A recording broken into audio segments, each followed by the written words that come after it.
reality that money is created out of debt through loans.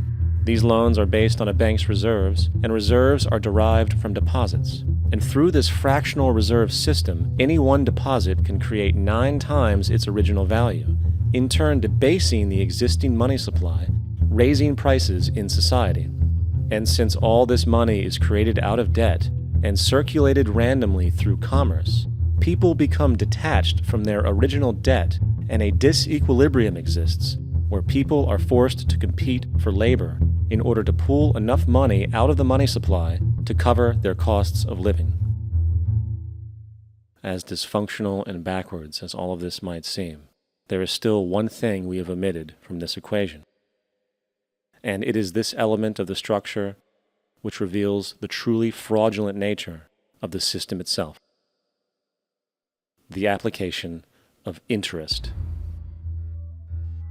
When the government borrows money from the Fed, or when a person borrows money from a bank, it almost always has to be paid back with accrued interest. In other words, almost every single dollar that exists must be eventually returned to a bank with interest paid as well. But if all money is borrowed from the central bank and is expanded by commercial banks through loans, only what would be referred to as the principal is being created in the money supply. So then, where is the money to cover all of the interest that is charged? Nowhere. It doesn't exist. The ramifications of this are staggering, for the amount of money owed back to the banks will always exceed the amount of money that is available in circulation. This is why inflation is a constant in the economy, for new money is always needed to help cover the perpetual deficit built into the system, caused by the need to pay the interest. What this also means is that mathematically, defaults and bankruptcy are literally built into the system, and there will always be poor pockets of society that get the short end of the stick. An analogy would be a game of musical chairs, for once the music stops, somebody is left out to dry. And that's the point. It invariably transfers true wealth from the individual to the banks. For if you are unable to pay for your mortgage, they will take your property. This is particularly enraging when you realize that not only is such a default inevitable due to the fractional reserve practice, but also because of the fact that the money that the bank loaned to you didn't even legally exist in the first place. In 1969, there was a Minnesota court case involving a man named Jerome Daly, who was challenging the foreclosure of his home by the bank which provided the loan to purchase it. His argument was that the mortgage contract required both parties, being he and the bank, each put up a legitimate form of property for the exchange. In legal language, this is called consideration. Mr. Daly explained that the money was, in fact, not the property of the bank, for it was created out of nothing as soon as the loan agreement was signed. Remember what modern money mechanics stated about loans? What they do when they make loans is to accept promissory notes in exchange for credits. Reserves are unchanged by the loan transactions, but deposit credits constitute new additions to the total deposits of the banking system. In other words, the money doesn't come out of their existing assets. The bank is simply inventing it, putting up nothing of its own, except for a theoretical liability on paper. As the court case progressed, the bank's president, Mr. Morgan, took the stand, and in the judge's personal memorandum, he recalled that the plaintiff, bank's president, admitted that, in combination with the Federal Reserve Bank, did create the money and credit upon its books by bookkeeping entry. The money and credit first came into existence when they created it. Mr. Morgan admitted that no United States law or statute existed which gave him the right to do this. A lawful consideration must exist and be tendered to support the note. The jury found that there was no lawful consideration, and I agree. He also poetically added, "Only God can create something of value out of nothing." And upon this revelation, the court rejected the bank's claim for foreclosure, and Daly kept his home.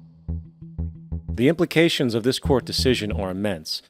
For every time you borrow money from a bank, whether it is a mortgage loan or a credit card charge, the money given to you is not only counterfeit, it is an illegitimate form of consideration, and hence voids the contract to repay, for the bank never had the money as property to begin with. Unfortunately, such legal realizations are suppressed and ignored, and the game of perpetual wealth transfer and perpetual debt continues. And this brings us to the ultimate question: why? During the American Civil War, President Lincoln bypassed the high-interest loans offered by the European banks and decided to do what the Founding Fathers advocated, which was to create an independent and inherently debt-free currency. It was called the greenback.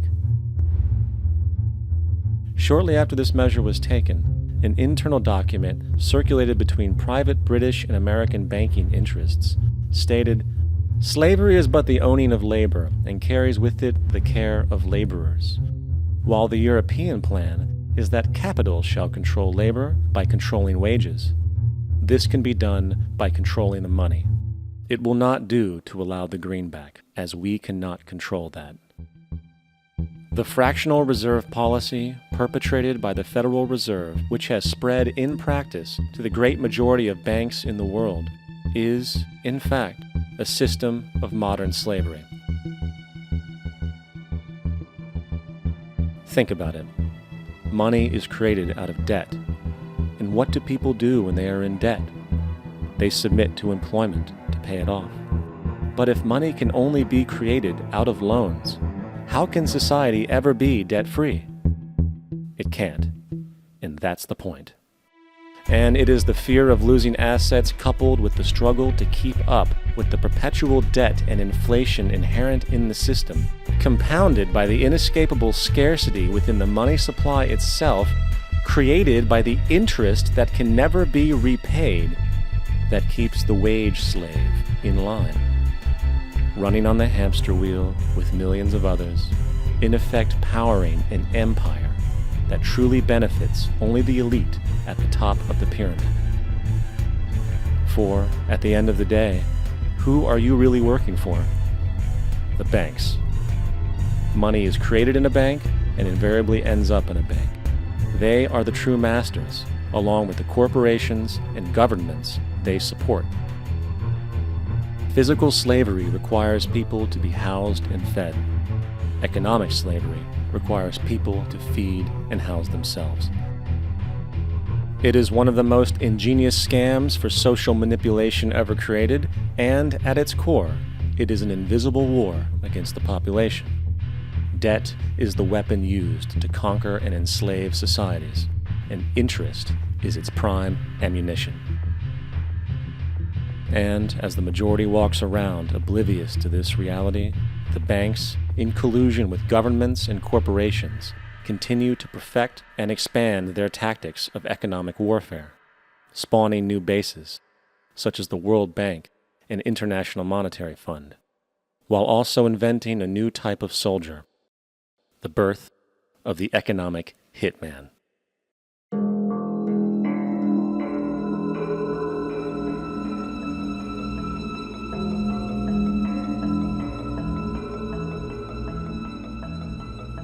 We economic hitmen really have been the ones responsible for creating this first truly global empire.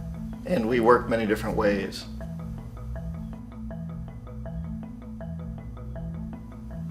But perhaps the most common is that we will identify a country that has resources our corporations covet, like oil, and then arrange a huge loan to that country from the World Bank or one of its sister organizations. But the money never actually goes to the country. Instead, it goes to our big corporations to build infrastructure projects in that country, power plants, industrial parks, ports, things that benefit a few rich people in that country, in addition to our corporations, but really don't help the majority of the people at all. However, those people, the whole country is left holding a huge debt. It's such a big debt they can't repay it, and that's part of the plan, that they can't repay it. And so at some point, we economic hitmen go back to them and say, listen, you owe us a lot of money, can't pay your debts, so sell your oil real cheap to our oil companies. Allow us to build a military base in your country, or send troops in support of ours to someplace in the world like Iraq, or vote with us on the next UN vote. To have their electric utility company privatized and their water and sewage system privatized and sold to U.S. corporations or other multinational corporations. So there was that whole mushrooming thing, and it's so typical of the way the IMF and the World Bank work, that you put a country in debt, it's such a big debt it can't pay it, and then you offer to refinance that debt and pay even more interest. And you demand this quid pro quo, which you call a conditionality or good governance, which means basically that they've got to sell off their resources, including many of their social services, their utility companies, their school systems sometimes, their penal systems, their insurance systems, to foreign corporations. So it's a double, triple, quadruple whammy. The precedent for economic hitmen really began back in the early 50s when democratically elected Mossadegh, who was elected in Iran, he was considered to be the hope for democracy in the Middle East and around the world. He was Time Magazine's Man of the Year. But one of the things that he'd run on and began to implement was the idea that foreign oil companies needed to pay the Iranian people a lot more for the oil that they were taking out of Iran. The Iranian people should benefit from their own oil. Strange policy. We didn't like that, of course. But we were afraid to do what we normally were doing, which was to send in the military. Instead, we sent in one CIA agent, Kermit Roosevelt, Teddy Roosevelt's relative. And Kermit went in with a few $1 million and was very, very effective and efficient. And in a short amount of time, he managed to get Mossadegh overthrown and brought in the Shah of Iran to replace him, who always was favorable to oil. And it was extremely effective. Bombs overflow Tehran. Army officers shout that Mossadegh has surrendered and his regime as virtual dictator of Iran is ended. Pictures of the Shah are paraded through the streets as sentiment reverses. The Shah is welcomed home. So back here in the United States, in Washington, people looked around and said, wow, that was easy and cheap. So this established a whole new way of manipulating countries, of creating empire. The only problem with Roosevelt was that he was a card-carrying CIA agent, and had he been caught, the ramifications could have been pretty serious. So very quickly at that point, the decision was made to use private consultants to channel the money through the World Bank or the IMF or one of the other such agencies, to bring in people like me who worked for private companies, so that if we got caught, there would be no governmental ramifications.